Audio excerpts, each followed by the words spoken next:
All right. We played Pandemic Cthulhu, Reign of Cthulhu, a couple weeks ago. And we lost. That's true.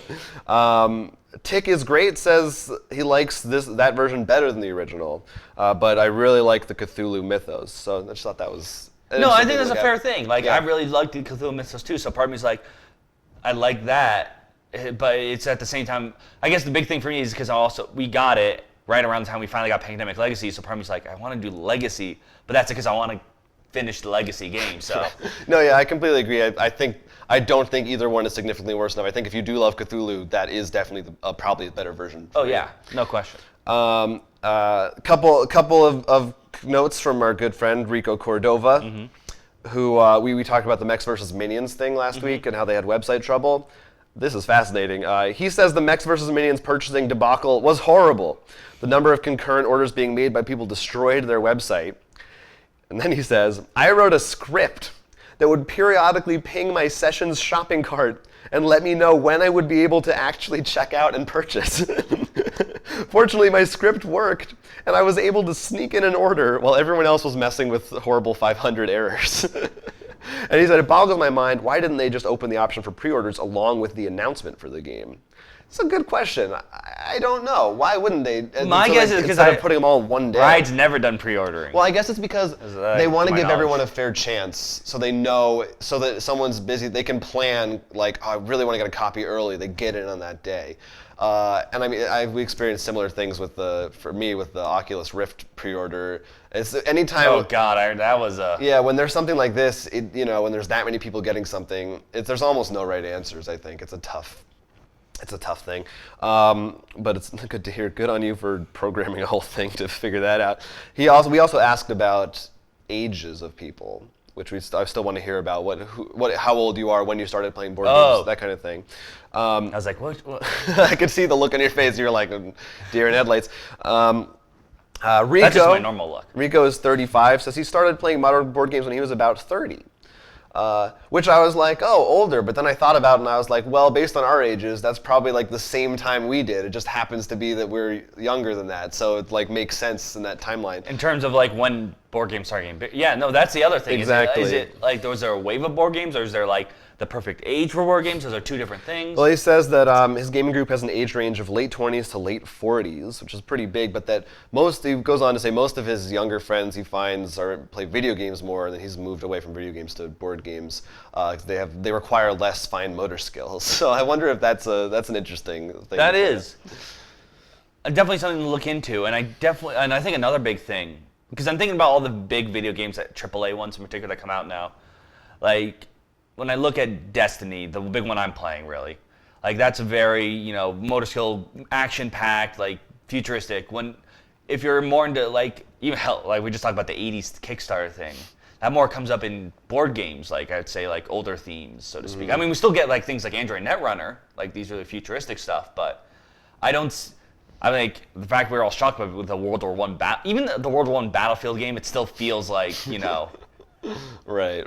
You get. Well, we don't need to just tell. It's an interest. I would like to look side by side. I'm saying. I picked one example from each. Right. There needs to be more. By the way, our next question would be, what's your social security number when you start playing games? Yes, very, very important question. I'm very curious about that. As I said, we talked about Conspire last week. Yeah. Well, our friend from Cherry Picked Games, designer of the game, Alexander Jarabek, chimed in. And we were talking about how that game has the ability you can make anything in the world true. The most outrageous uses of that so far in his experience has been only true statements can be posted on the internet. That's a really good one. And then he lists a couple other ones. Everyone hates babies. So That's they're the genesis of Bears versus Babies. And that's actually another reason. I don't understand why you don't like things, because you usually always like, I don't like babies, I just want to go away and stuff. It's too obvious. It's cheap. Anyway, but this is probably my favorite one. Lord of the Rings is a true historical document.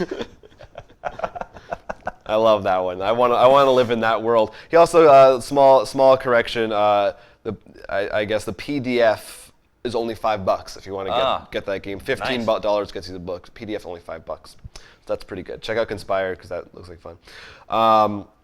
Miklos Fitch we were talking about we've been talking actually a lot lately about legacy games. Just as it seems We to love be them. coming up. Also, a because lot. we have 2 of them, we need to finish them. Yeah, and every day. Well, actually, it we have seems 3 now. There's a new announcement.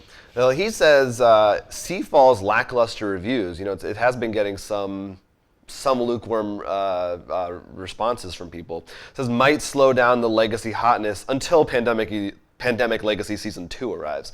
I wonder what kind of an impact that will have, if any. I wonder if there's a disconnect between critics and regular consumers that they're going to buy it no matter what.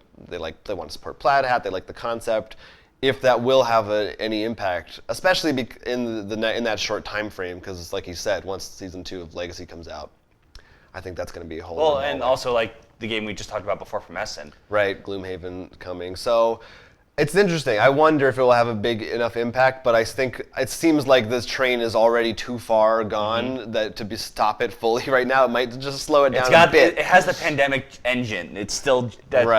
Right. Yeah. As long as the company like Z-Man and all the other ones that own them now is pushing it, I think we're going to start seeing it a lot more. And I'm already kind of starting to be like, whew, maybe calm down. I don't have time to play all these legacy games. Well, to be fair, that's because one of them we didn't play till a year after. And finally, actually, none of them we played. I don't have time, even if we started them when they came out. And finally, we just played Last Night on Earth, one of our Halloween playbacks. Dude Hun 1. Got a comment for us. Says it's one of their favorite games. Has all the expansions. Blah, blah, blah, blah. You get more options with the expansions and more zombies, even with weapons. He says some zombies. Tons more cards that spice up the game. Says we played the simplest game mode. Yeah, we know that. The ones with the grab and find someone, for example, are more fun. Show the more strategic and cooperative side of the game, et cetera, et cetera. He says. And he recommends Blood in the Forest expansion, especially, he says, to add more spice to the game. So, well, there you go. So good to hear from that. Yeah, if you want to see our playback, just the base, we did that, but we're looking forward to trying maybe those expansions out near future. So that's our questions for the show.